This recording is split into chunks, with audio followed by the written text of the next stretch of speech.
o assunto que está tocando essa semana e vem desde a semana passada é essa preocupação com os municípios brasileiros, sobretudo os municípios menores. É o tal do FPM. Aí parece um bicho de sete cabeças, essas siglas grandes, FPM, INSS e tantas outras siglas que às vezes ficam na confusão do cidadão comum. Mas o FPM é o Fundo de Participação dos municípios, é o bolo, é o pedaço do bolo do IPI, do Imposto Industrializado das Indústrias, e o Imposto de Renda. Houve uma queda desses impostos, da arrecadação. Consequentemente, cai o nível de recebimento dessa parcela pelos municípios brasileiros. Tem uma palavra-chave nisso, que chama-se planejamento. Precisa ter planejamento para que você possa ter essas variações. Mas me parece que essa questão do planejamento não é muito forte dos nossos administradores, principalmente os administradores municipais. E passa a ter essa correria, até declaração de greve de município. Isso é uma coisa estapafúrdia que a gente está passando. Então, é preciso ter planejamento para que a gente possa saber o que pode gastar. É simples assim, não é? É como o orçamento familiar. O que pode gastar, o que recebe todo mês, ou as variações possíveis que ficam nessa situação. Então, o grande problema é que os municípios brasileiros vivem tão somente do FPM e das questões de repasses sociais, como o INSS, como a Bolsa Família. Então, essa questão há de se aprofundar na organização política administrativa brasileira. Nós precisamos fazer profundas reformas dessas questões, até discutir: esses municípios têm condições de continuar municípios ou vão ter que juntar a outras iniciativas? Bom, há um princípio municipalista, há uma série de questões dessa natureza, mas uma coisa é certa: o Brasil precisa dar um salto para o futuro. Esse salto vem sempre sendo postergado na sociedade brasileira. E é isso que abre essa discussão. Isso tem reflexo em todos os campos da sociedade. Tem reflexo na atividade diária da vida da cidade, do recolhimento do lixo, do pagamento de salários, enfim, tem um reflexo na educação, que é muito sério, e, sobretudo, na saúde. Termina os grandes centros locais com maior força política administrativa arcando com essa realidade. E é um enorme peso porque eles não recebem também essa parcela. Então, é uma discussão que precisa ser feita no Brasil. Fizeram a reforma tributária? Fizeram. Ela não está andando, a pressão de todo jeito. O Brasil precisa ser mais Brasil, precisa discutir profundamente essas questões para que a gente dê essa arrancada desse país e levar esse país para a bioeconomia, para a economia verde, para a economia azul, para mudar, como se diria, dar um cavalo de pau nesse processo político administrativo brasileiro para a gente fazer avançar. Mas nós vamos falar agora de saúde, porque essa questão também do FPM toca a saúde, e eu vou conversar com um amigo médico de atividades desde a época do movimento estudantil, que eu tenho o prazer de conversar nesse podcast. Esse podcast é importante por isso, porque a gente traz aqui os amigos que raramente, às vezes, a gente tem condições de conversar pelas atividades no dia a dia de questões tão importantes que dizem respeito a todos nós. Vou conversar com o Júlio Bandeira. É uma satisfação ter você aqui, Júlio. O prazer é nosso rever você. Recentemente vi você pela mídia social, o grande debate aí do Comitê Nacional da Cidadania, né? Isso. Você, como sempre, interagindo de forma ativa, firme, né? Combatendo as posturas mais conservadoras e equivocadas, né? Da direção nacional da cidadania, do partido, né? Que é o então PPS, né? O antigo PCB. O antigo PCB. Vem dessa mudança aí. Então eu digo, o Régio continua firme na luta. Ah, sim. É um prazer, é um prazer grande conversar sobre saúde pública, conversar sobre os problemas sociais de Alagoas, é sempre um prazer. Olha, Júlio, você tocou num assunto que era uma questão muito da minha vida, da minha atividade política, porque muita gente pergunta, mas você não está mais na política? Eu digo, mas a política eu não estou com o mandato, porque eu não fui conferido o mandato na busca da renovação. Mas isso não importa, nós fazemos política, pessoas como o Júlio, todo santo dia, faz política porque discute as questões da política de uma forma mais ampla, geral, mais profunda e necessária para que a gente dê qualidade à discussão e aos fatos que estão na ordem do dia. Então, essa coisa do cidadania é isso, é um pouco que se fez de transformação desde o velho PCB, do ajornamento para um partido da esquerda democrática, e fez sempre numa linha, como fez a federação com o PSDB, que era um partido social-democrata, sempre esteve no nosso radar, mas as coisas, pela conjuntura, pelos fatos, precisam, de repente, de correção.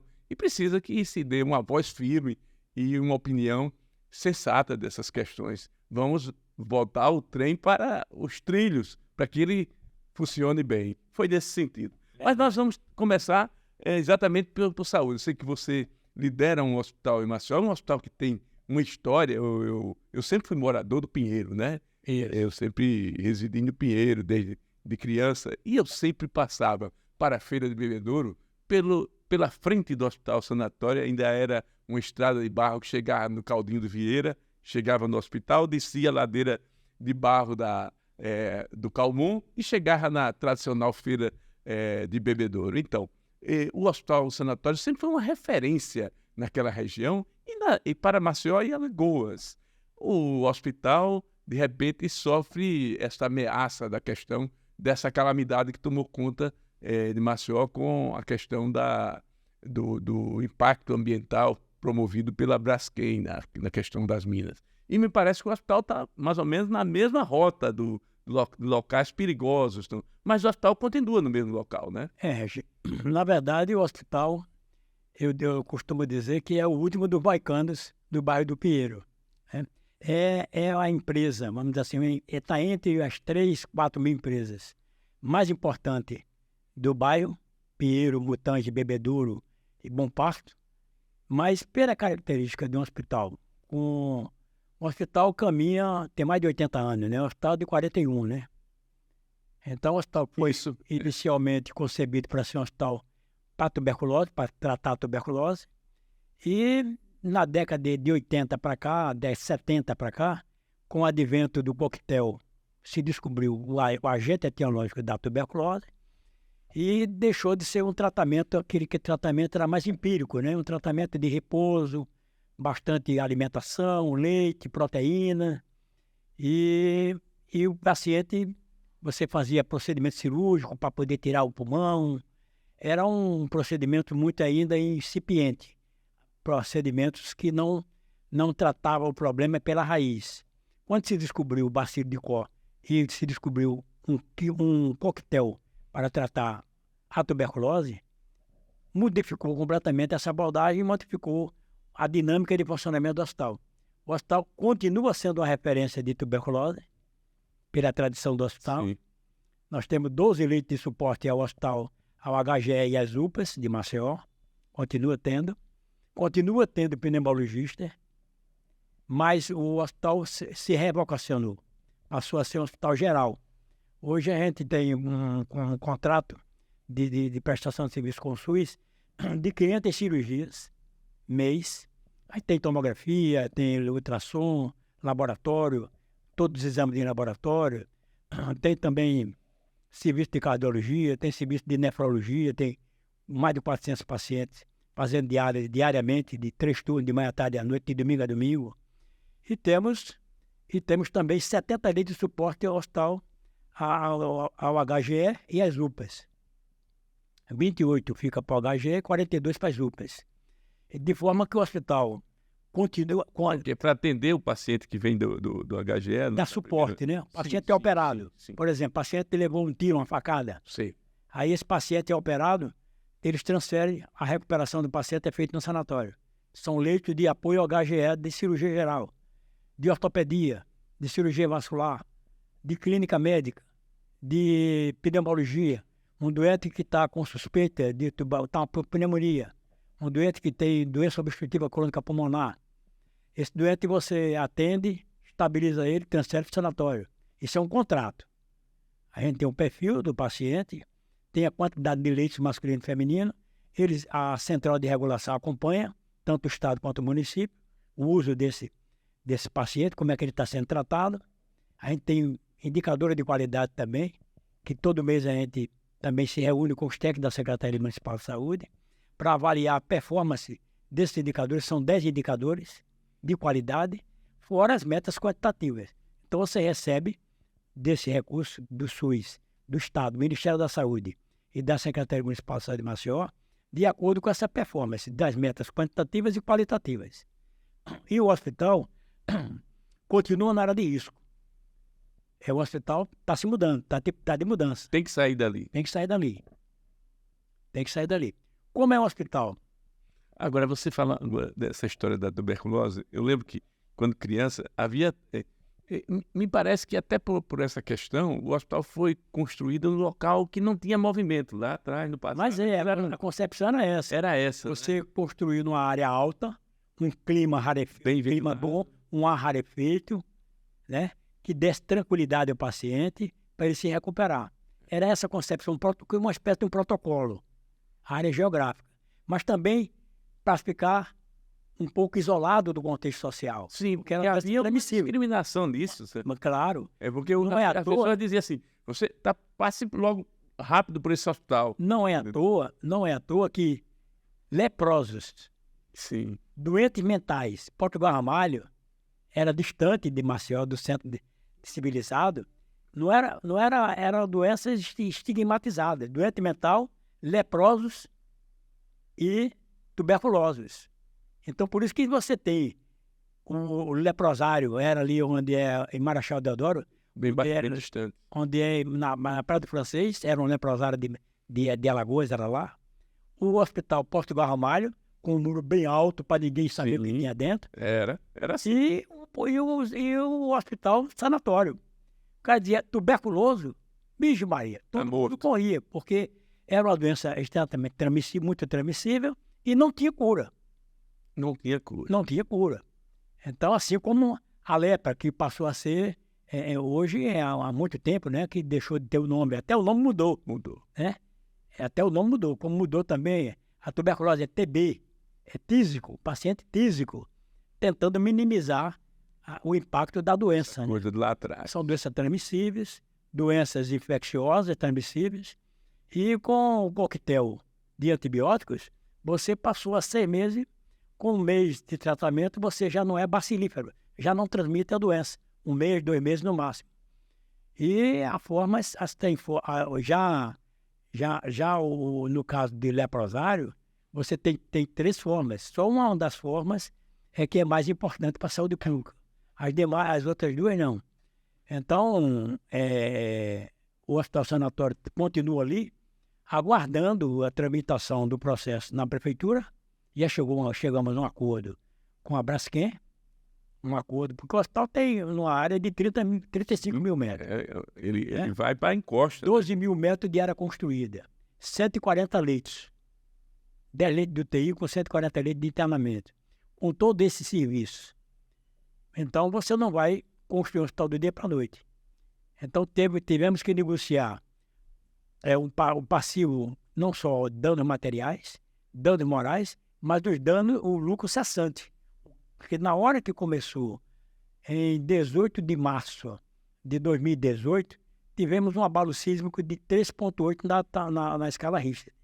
A partir daquele momento, nós perdemos os pacientes de convênio. Por quê? Porque todo mundo... não vou para esse hospital. Todo mundo dizia, a bosta vai cair. Então, realmente houve rachaduras, fissuras, e a Braskem contratou a empresa de engenharia de Pernambuco, do Recife.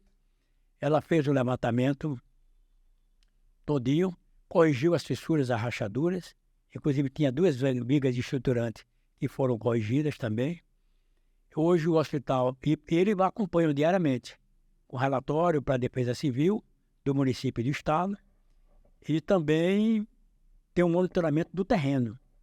Instalado um sismógrafo no terreno vizinho, que é um terreno do centro médico, que está fechado, e ali ele monitora o terreno a 280 metros de profundidade. Então o hospital nunca teve tão seguro, Sim, monitorado. Tem exata noção do que pode acontecer ou do que está acontecendo. Exatamente. Então nós temos um controle hoje que nunca tivemos do hospital.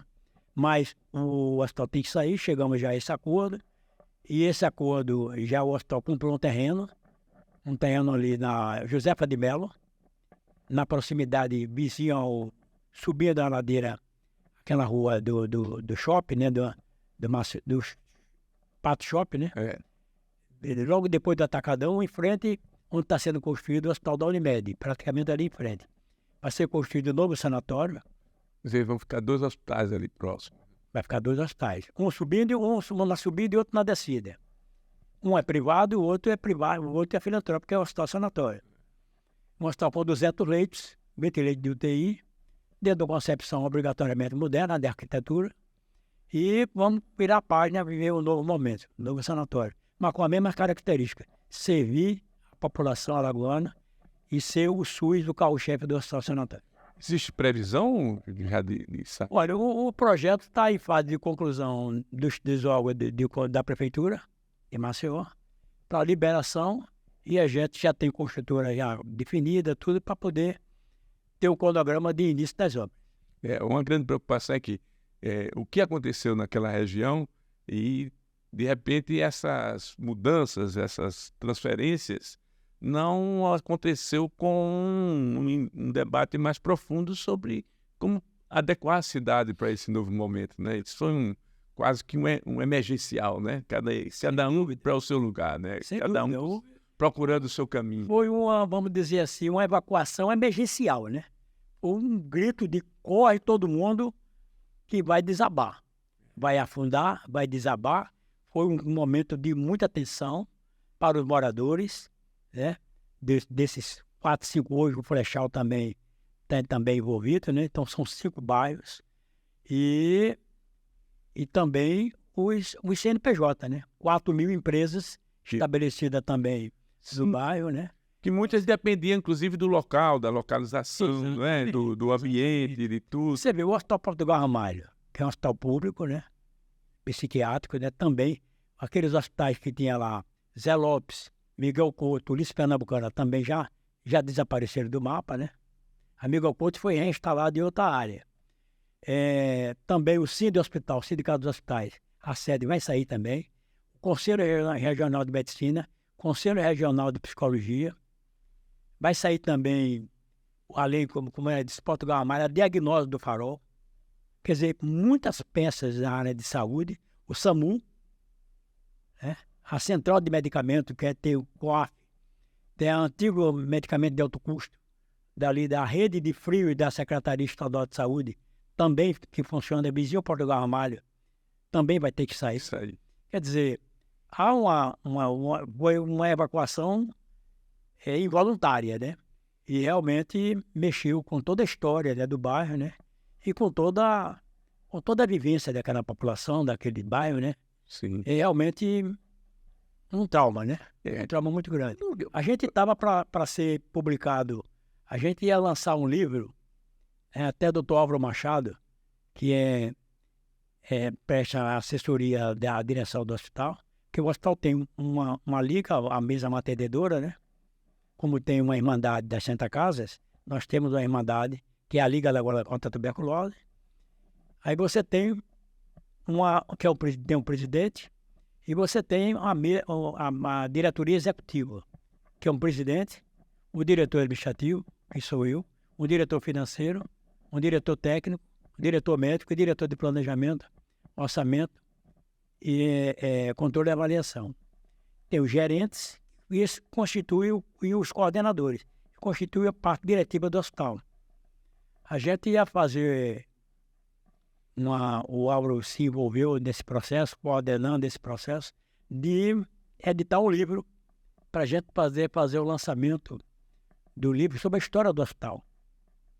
Inclusive, íamos inaugurar um novo momento do hospital. Fizemos uma grande reforma no hospital, uma nova UTI, paramos a obra. Íamos inaugurar o que hoje funciona, um novo centro cirúrgico, uma nova CME, Central de Esterilização. O primeiro andar ia ser somente 54 apartamentos, não com o intuito de ser um hospital para trabalhar com convênio, mas o convênio também faz parte para subsidiar o SUS, porque... Para dar equilíbrio, né? Para dar equilíbrio financeiro, porque filantropia tem custo. A gente precisa viver do que a gente produz. E a tabela SUS, que é constituída da parte de exames, de consultas e de procedimento cirúrgico e clínico e terapia, é muito defasada. Enquanto que plano de saúde você tem uma negociação mais próxima, no dia a dia. Você tem uma ideia, a tabela SUS tem mais de 25 anos que sem reajuste. A não ser alguns procedimentos do lá ou cá, de acordo com a capacidade de pressão nacional dessas instituições, é que consegue algum realinhamento de preço. Mas depois da pandemia, período da pandemia, muitos preços subiram e ficaram. Depois da pandemia do Covid. E isso aumentou mais ainda o custo operacional dos hospitais, privados e filantrópicos, de todos os hospitais. Particularmente de hospitais privados e filantrópicos, constitui a rede complementar. Então, essa inauguração que a gente estava partindo, novo estacionamento, fizemos uma nova fachada, a rede elétrica, adequações também técnicas. A gente ia partir para um novo momento, foi quando fomos surpreendidos pelo problema de estabilidade do solo na região, e a gente teve que arrumar as malas. Estamos trabalhando em dois planos, um para construir o novo hospital, e o outro mantendo o atual hospital funcionando com qualidade. Tanto é que a gente acabou de renovar a outorga do poço artesiano, conseguimos renovar a licença de operação, que é a licença ambiental, estamos renovando o alvará sanitário e estamos também trabalhando para poder, essa questão ambiental, nós temos consultoria ambiental, para poder estar adequado às normas sanitárias, também de segurança, do ambiente de trabalho seguro e ter uma qualidade da assistência mais satisfatória possível para o paciente. Sim, e para você ter uma ideia que é tal a importância, não só histórica, do presente, do momento. Se o hospital oferece vagas, leitos para a UPA e para o hospital de emergência, e isso não fica solto, isso tem uma presença de pacientes permanentemente para a necessidade da saúde pública, de atendimento a um hospital de emergência que atende emergencialmente, depois ele tem que remover o paciente, não é? Para poder deixar o leito disponível para o paciente que acabou de chegar. Senão você vai ter fila lá Exatamente. Você superlota e não tem como atender. Fica o caos. Então, você tem essa rede de apoio. Então, o hospital não pode parar e esperar a construção do outro. Não pode. Então, temos que trabalhar o atual da melhor maneira possível, dentro de todas as normas de segurança ambiental, sanitária e também de dar qualidade do ambiente seguro de trabalho. E temos que trabalhar a nova construção, o novo hospital. Então, trabalhando em duas frentes, o atual e o futuro hospital. Então, estamos aguardando que conclua-se esses ajustes, né? Para você, quando for partir para construir, constrói já dentro das normas de bombeiro, das normas sanitárias e ambientais.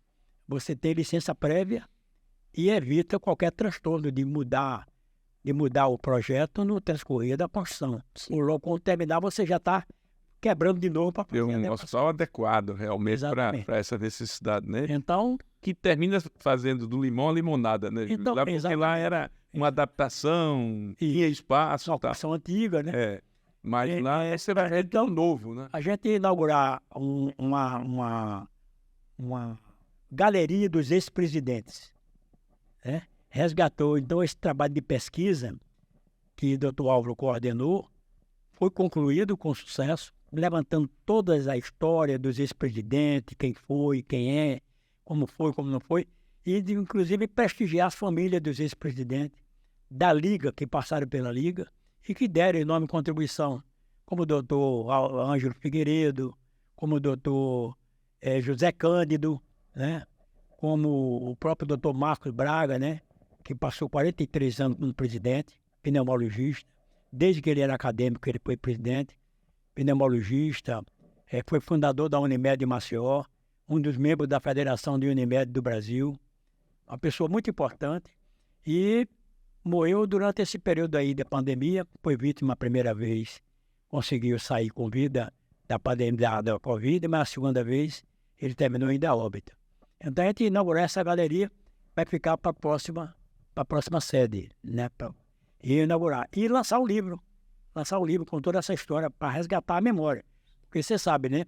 A memória é curta, né?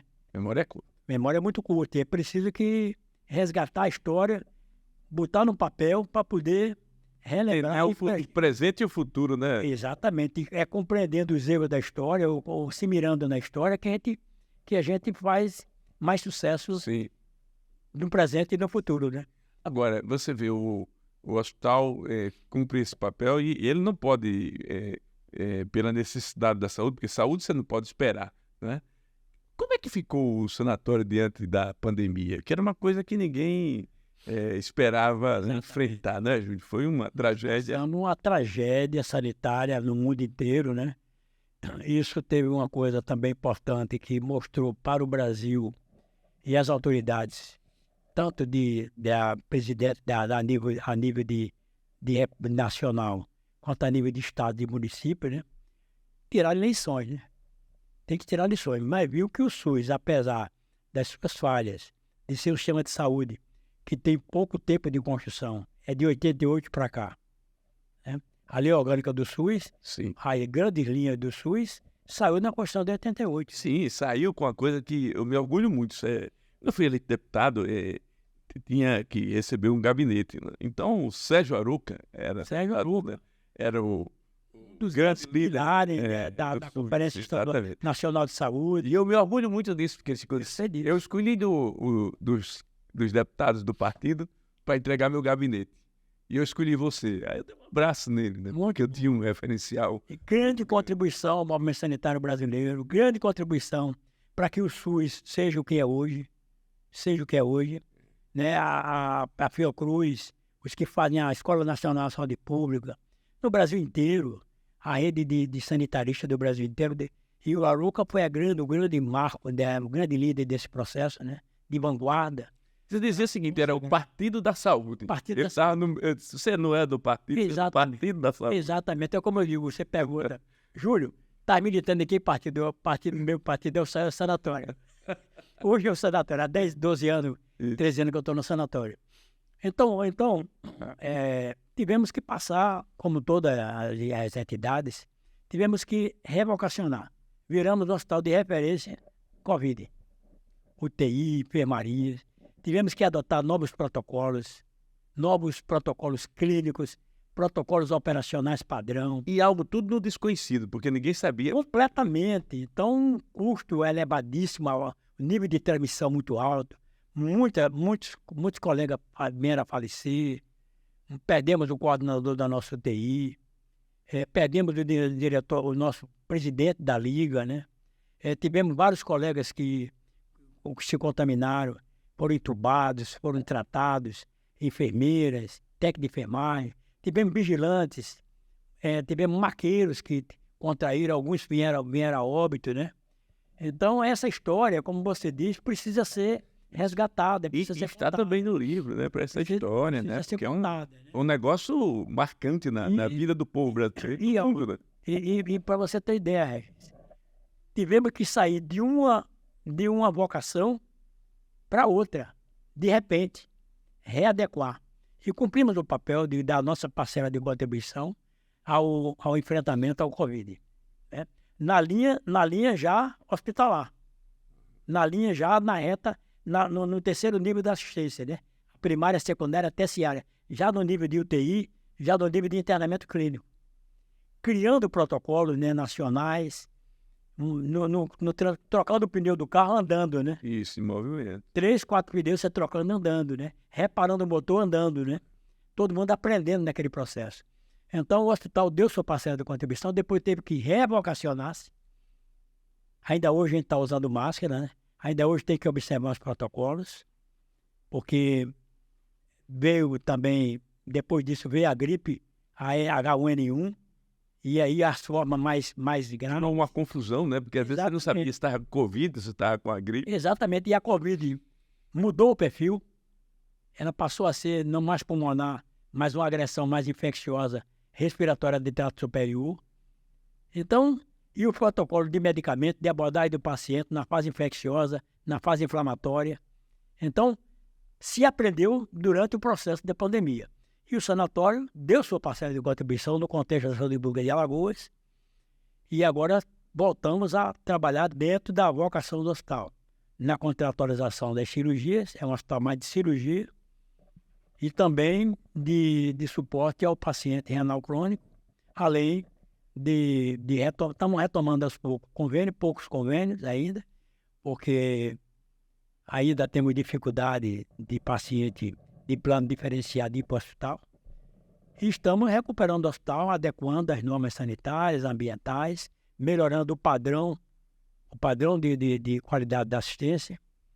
E, Regis, o hospital estava se reinventando, fomos surpreendidos pela questão da Braskem, da questão da estabilidade do solo. Depois veio a pandemia da Covid, e agora o hospital, há um ano mais ou menos, está retomando plenamente a sua capacidade. Hoje estamos com 100 e tanto, de para cá, eu estive dando uma olhada na nossa estatística. Estamos com 137 pacientes internados. De 10 leitos de UTI, de 8 pacientes internados. Então, 400 e poucos pacientes fazendo diálise, todo dia dezenas de pacientes fazendo exame de laboratório, fazendo ultrassom, fazendo raio-x, fazendo tomografia, sendo atendido na emergência, sendo atendido pelo sistema fácil de consulta, que é um sistema mais popular de consulta. Temos um bom serviço de urologia. Então, o hospital continua teimosamente prestando serviço à saúde pública de Alagoas. O interessante dessa questão toda é que você faz um diagnóstico dessa convivência durante essa pandemia no hospital. E, paralelo a isso, a gente também viveu no Brasil e em outras partes, nos Estados Unidos, adotou pela própria característica de quem estava no poder, né, como presidente, um presidente que mandou o povo para a rua, que tratava isso como uma gripezinha, que não teve a responsabilidade social com a vida humana, enquanto que enfermeiros, né, vigilantes, as pessoas estavam nessa situação nos hospitais enfrentando uma coisa desconhecida, né? Foi um momento, tremenda irresponsabilidade. Muito irresponsável. Por isso foi acusado de genocida. Você não caracteriza tipificar que é o genocida do ponto de vista do Código Penal brasileiro, mas ele é um genocida do ponto de vista da omissão, do ponto de vista de não valorizar uma pandemia na dimensão que foi a Covid, né? Na dimensão que é a Covid, no mundo inteiro, pessoas morrendo e eles subestimando, né, o impacto que a Covid ia trazer para a saúde da população brasileira, como trouxe, né? Como trouxe, não fosse a atitude dos governadores, a atitude dos prefeitos dos municípios, essa atitude é que fez a diferença para que a gente pudesse fazer uma programação de cobertura vacinal, assim que a vacina saiu, para a gente poder disponibilizar isso para a rede SUS no Brasil inteiro, né? E foi essa combinação de medidas sanitárias, medidas ambientais e medidas de imunoprofilaxia que a gente conseguiu o controle da pandemia. Não fosse essa atitude corajosa dos governadores, principalmente do governador do Nordeste. Do Nordeste, a gente não teria evitado que a catástrofe fosse maior, fosse de a dimensão mais catastrófica ainda do que foi, né?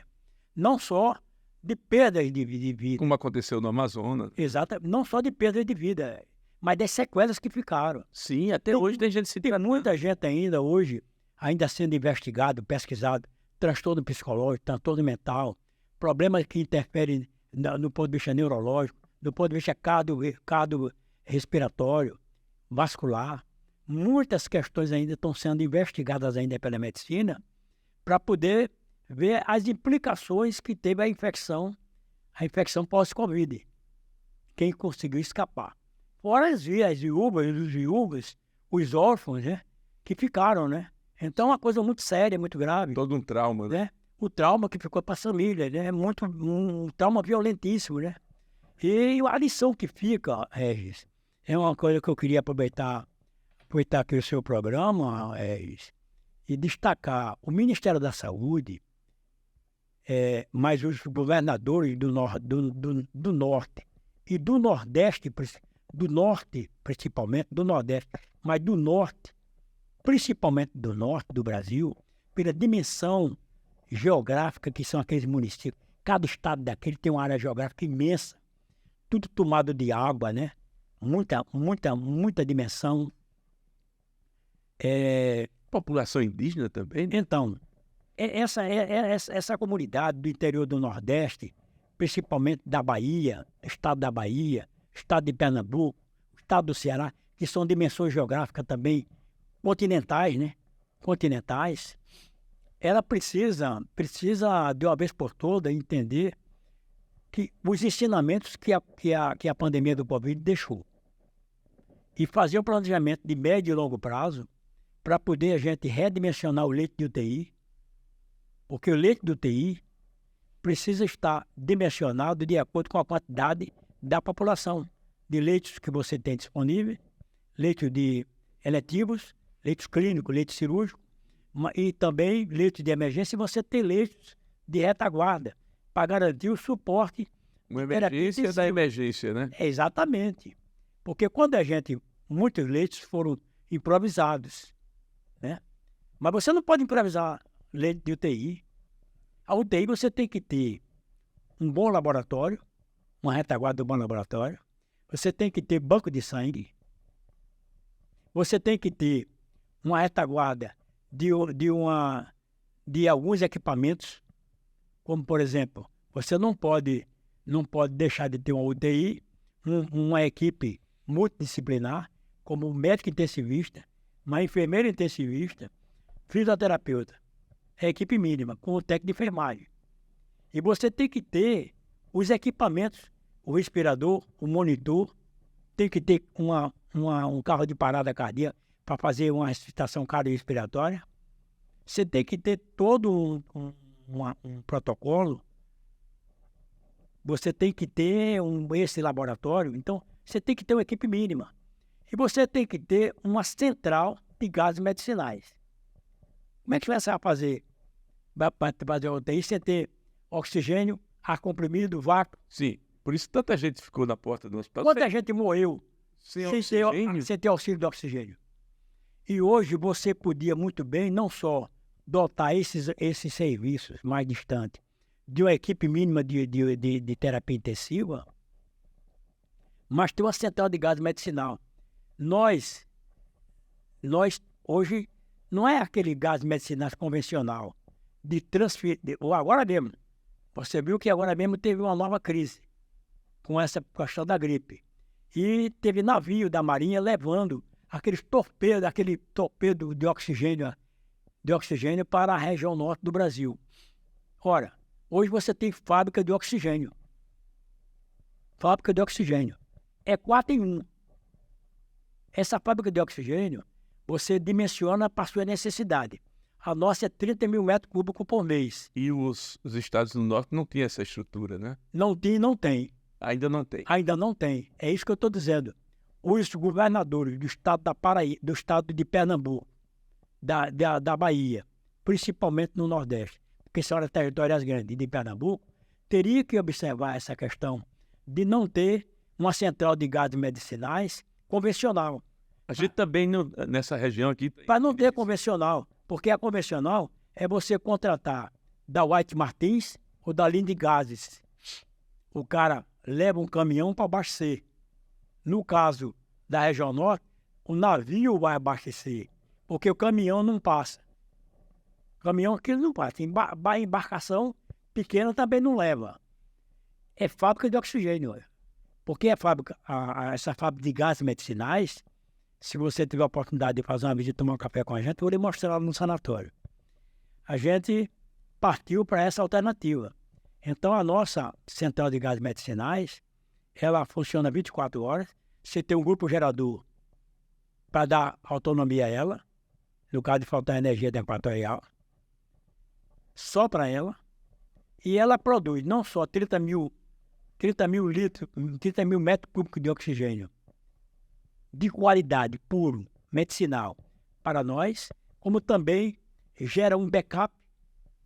Se você precisa de 30 torpedos, você vai precisar de sobressalente para você dar um suporte eventual que você precisa, como também ela produz o ar comprimido e o vácuo. Então, não tem mais condições do norte do Brasil, dos municípios da região norte do Brasil, dos estados da região norte do Brasil, estar a depender de transporte de oxigênio através de navio.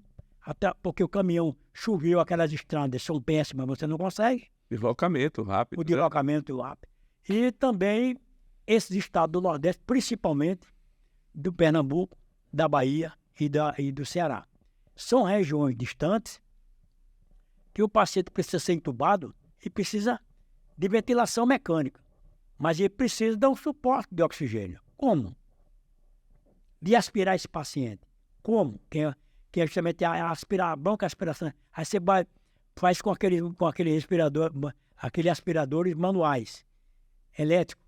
E se der uma pane no sistema elétrico, os hospitais têm grupo gerador? Então, são questões que ficaram os ensinamentos. O outro ensinamento maior é você valorizar mais a rede SUS. Hoje você discute, eu até levantei esse debate por ocasião aqui da eleição do Conselho Regional. Os Estados Unidos sofreu com isso, porque não tinha um sistema desse, né? E Com a capilaridade que reclama tanto do SUS Isso. e um país como os Estados Unidos, de repente, ficou... Exatamente. Então a gente conseguiu, com todas as dificuldades, com todas as debilidades do nosso sistema SUS, mas a gente conseguiu dar resposta a nível nacional, no Brasil continental. Então mostrou que o SUS precisa ser visto com mais carinho, com mais responsabilidade pelos prefeitos, pelos governadores e pelo governo federal. Eu acho que a ministra que está aí conhece do sistema e precisa correr. A pessoa que veio da Fiocruz, né? Exatamente, uma pessoa do DNA comprometido com o secretário saúde pública. O secretário executivo também é um cara muito da área também, conhece bem. Precisa correr atrás para fazer um planejamento dessas áreas e a gente suprir essas lacunas, essas deficiências que foram detectadas. Então, claro, a gente não vai ter o sistema de saúde para se preparar para uma pandemia, mas a gente precisa ver onde ficou o buraco, que a gente possa, para a rotina do dia a dia, essa população não sofrer como sofreram e continua sofrendo hoje.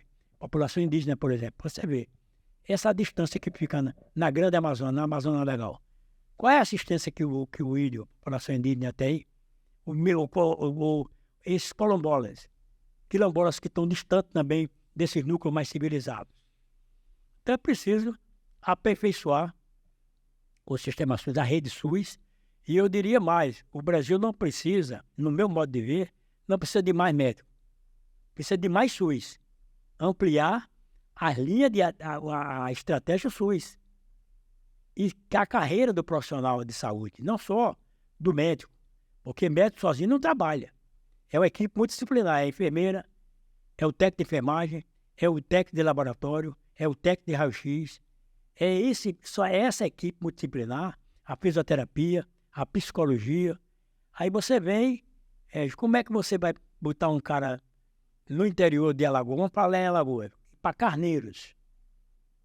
A gente conseguiu, na época que eu fui presidente do Sindicato dos Médicos, e a gente tinha o sistema de saúde estadual, não era municipalizado. Tivemos o prazer de ajudar com o Vanderlei, o secretário adjunto dele, deixamos a saúde municipalizada. Cada município com o seu plano municipal de saúde, com sua rede própria. Sim, é isso que eu ia tocar. O Conselho Estadual tem um papel nisso, né? Estratégico. Com os conselhos municipais. Foi criado para isso. Mas precisa que se avance. É preciso que crie as condições para que o sistema de saúde municipais tem uma equipe mínima, que é através da equipe Saúde da Família, e tem também as referências, e você possa ter algumas especialidades de municípios vizinhos, como núcleos, polos, que possa, por exemplo, clínico sozinho não vai resolver. Tem que ter um pediatra, às vezes um ginecologista. O cara não vai todos os dias, mas vai de 15 em 15 dias, semanalmente. Você tem um psiquiatra, aí vem o programa de saúde mental. Você tem que aperfeiçoar cada vez mais o sistema de saúde, de tal maneira que a referência, não só a atenção do generalista, do médico de comunidade, da enfermeira, da equipe de agente comunitário de saúde, mas que também você possa, no próprio município, ter uma casa maternal, que você possa fazer o parto normal, ter o controle da gestante, ter o controle da parturiente, do recém-nascido, cobertura vacinal, controle da hipertensão, da diabetes. Sim, porque é tudo uma questão da saúde preventiva. Claro, né? claro, é. Médico da família. Exatamente. Sempre foi básico nessa... Né? Exatamente. Quando chegamos de Maragogi, por exemplo, a gente encontrou, não tinha cobertura boa, porque não tinha a estratégia de saúde da família, implantamos 100%. Em 2 anos de trabalho, conseguimos reduzir a mortalidade infantil entre os 10 municípios brasileiros que mais reduzem a mortalidade infantil. A estratégia que você adota é de casa em casa, é você fazer um levantamento epidemiológico. Morre de quê? A doença de quê? Então você vê, criança menor de ano, morre de quê? Morre de infecção respiratória aguda, por causa da gripe, baixa cobertura vacinal, baixas condições sanitárias, baixo nível de nutricional, portanto, sua imunidade, queda da imunidade, pelos agressores da verminose, pelas condições sanitárias, e morre de quê? Morre de diarreia, né? Morre de diarreia. Então, essas 2 doenças. O que é que fizemos? Isso, todo secretário faz isso. Se fizer, consegue controlar. Mas não vamos fazer, capacitar toda a equipe, médico, enfermeira, técnico de enfermagem, capacitar para fazer o diagnóstico preciso, implantar o protocolo do Ministério da Saúde para o manejo de doença diarreica e para o manejo das doenças respiratórias agudas. Dispor das unidades básicas de saúde, dos medicamentos básicos, antibiótico, sai de reidratação oral, todo o medicamento, e ter uma unidade 24 horas de plantão para poder dar o suporte emergencial. Então, você trata a emergência e você trata para evitar que adoeça. Em 2 anos de trabalho, conseguimos ser um dos 10 municípios brasileiros que mais reduziu a mortalidade infantil. Então, é possível, tecnicamente, tem um limite de contribuição. Você tem que, enquanto não fizer esgotamento sanitário, aquilo que eu vi ontem na televisão, aquela conjuntura conjuntura, é um programa entrevistando Da Globo News? Não, daqui local. Ah, que local. Conjuntura. Entrevistando o secretário da SAMAR, secretário da Regulação Hídrica. Sim. Que é um militante do PT, né? É. O Gino César. Gino César. Deu uma aula mostrando sobre a questão hídrica de Alagoas. Né? Mostrando a importância que tem. Como é que você hoje, você não tem o básico da população brasileira, que é o esgotamento sanitário. Água tratada com qualidade na porta de cada morador. Então, não sei se em Maceió. Tem Maceió. Em Maceió. Em Maceió você não tem. Então fica difícil. Questão hoje, por exemplo, do coleta e destino final do resíduo sólido, do lixo.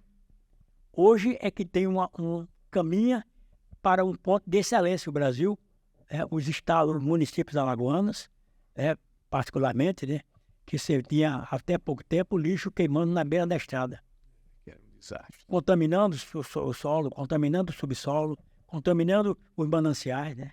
Você vê a questão da nossa Lagoa Mondé-Manguaba, um complexo... Tragédias. Uma tragédia contaminada de esgoto doméstico, esgoto industrial, né? Uma fonte de emprego e renda. O pescado que sai dali está nessas... Pelo amor de Deus. Então, Regis, essa questão é fundamental. E o Brasil precisa investir. Eu sempre digo que saúde pública é prevenção. Claro, você tem que trabalhar em 3 níveis. No fato consumado, no tiro, na facada, no atropelamento, no acidente de trabalho, acidente doméstico.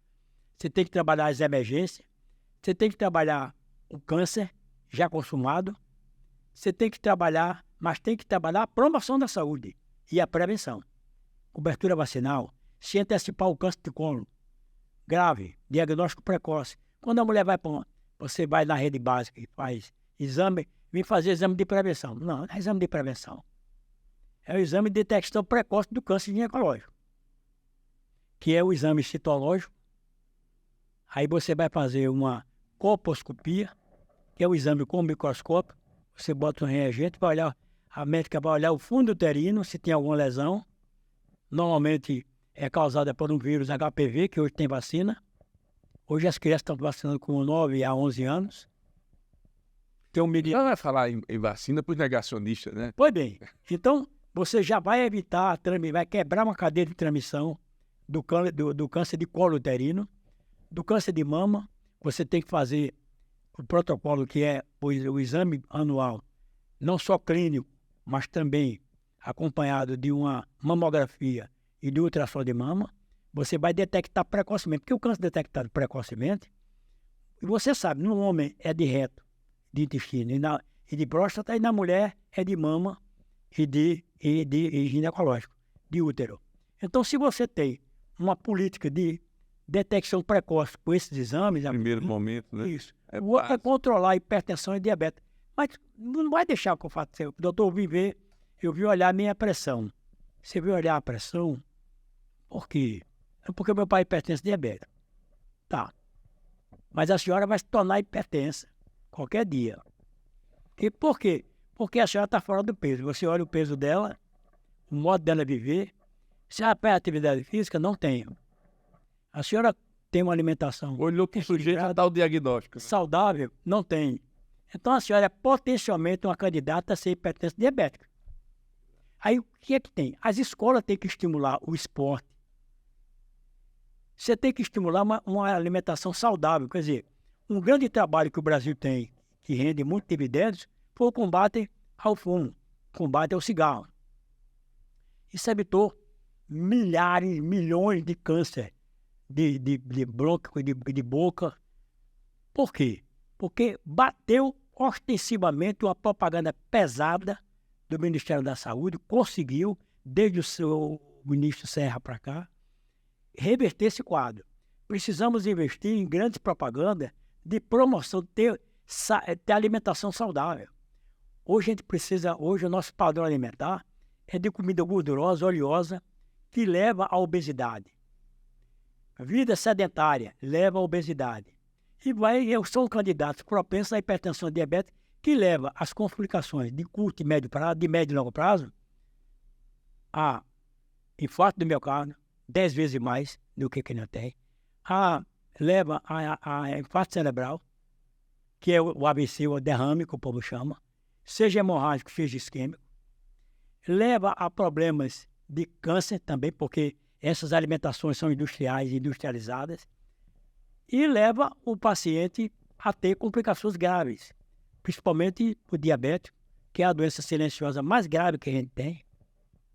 Amputação de perna, depois da amputação de pênis, amputação...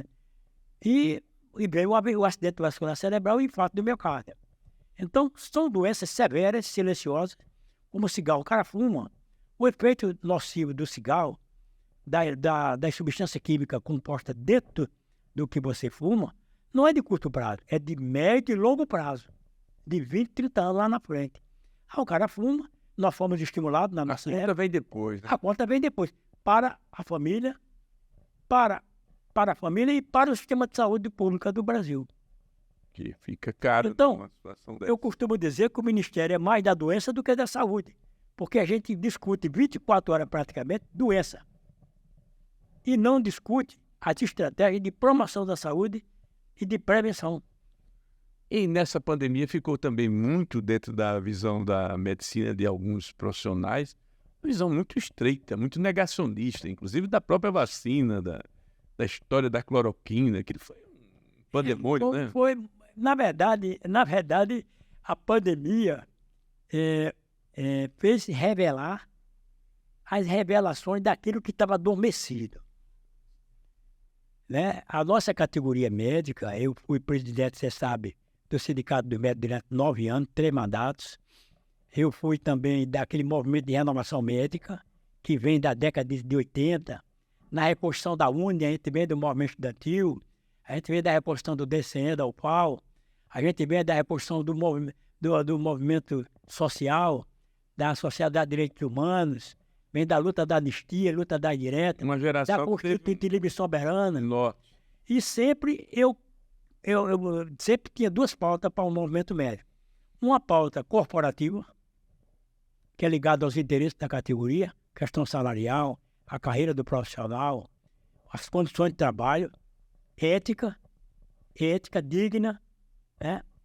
E também que ele tivesse uma visão mais politizada do processo. Porque é impossível de você ter um cara que tenha a qualidade da sua formação, que o médico tem com a enfermeira, um profissional de saúde tem, a visão social, sociológica, a visão do determinante da saúde da doença. E você ser tocado por essas questões amplas, da questão da economia, dos problemas sociais, dos problemas ambientais, e você não se revelar a favor da população brasileira, daquele segmento mais prejudicado, que é o trabalhador, que é o morador da periferia, que é a dona de casa, sofredora, e você não está solidário com esse processo. Então, é triste, porque muitas das vezes o cara resume, não existe doença. Eu sempre costumo dizer, tem o médico e o terapeuta. Isso. E outra, você não pode se resumir a uma doença. É uma técnica. Você vai corrigir uma hérnia, é um procedimento, é uma técnica cirúrgica. Mas para você chegar ao diagnóstico, você passou pela disciplina de saúde pública, você passou pela disciplina de ética de odontologia médica, você passou pelas disciplinas básicas de anatomia, histologia, biologia, você passou pela disciplina de infectologia. Aí eu vou perguntar ao professor de infecto, você tomar 3 vacinas contra o tétano, tomar uma hoje, uma com 2 meses, outra com 6 meses. Você está imunizado contra o tétano e difteria. Uma vacina dessa custa 10 tons para a rede pública. Você está vacinado. A cada 10 anos você vai tomar uma vacina de reforço. Tá. Aí eu perguntava a ele, mas doutor, e por que nossa cobertura é tão baixa? O imunobiológico à disposição. Se você tivesse uma vacina contra a pobreza, contra a miséria, contra a AIDS, mas você tem contra a hepatite B, que mata mais do que a AIDS. E a cobertura vacinal é baixa. Então é inaceitável. É inaceitável. E inaceitável que um médico que passou por essa disciplina de infectologia, que vê o papel do imunobiológico, não defender a cobertura vacinal e ele não tomar vacina. Muita gente se rebelou, inclusive colegas com pós-graduação em infectologia, com mestrado e doutorado em infectologia. Para você ver como prevaleceu a questão ideológica, como vesga em detrimento da ciência. Negar a ciência, Rapaz, nós voltamos às catacumbas. Você dizer, meu filho não vai ser vacinado, o filho contraiu a doença e morreu. Estupidez. O preço da estupidez. Então muita gente se rebelou, serem conservadores ao extremo, se rebelou serem pessoas que fazem a medicina, mas não fazem como ciência, como dogma, como uma doutrina, né? É uma doutrina sectária, os caras tornaram cegos, é aquela verdade. Aí o cara diz, olha, não vou discutir com bolsonarista porque não sou psiquiatra. Eu vi É mais ou menos assim. um amigo dizer mais ou menos isso. Essa para não discuto. Com bolsonarista, eu não discuto, porque eu não sou psiquiatra. O problema de Bolsonaro é um problema, sobretudo, de psiquiatria. Não tem como você... Claro que o malandro não, o Bolsonaro é um malandro. Bolsonaro é um malandro. Trabalhado, feito, produzido no laboratório, faz aquilo sabendo. Hoje a mulher dele está fazendo propaganda de filiação para que todo mundo se filie ao PL, né? Que seja candidato a vereador, seja candidato a prefeito. Então, a coisa produzida em laboratório. Mas tem muitos que cegamente seguem Bolsonaro cegamente. E ele ainda misturou deliberadamente no laboratório do fascismo, ele ainda juntou a política com a religião. Desastre. E aí fez da política, a religião é fé. E política não é fé.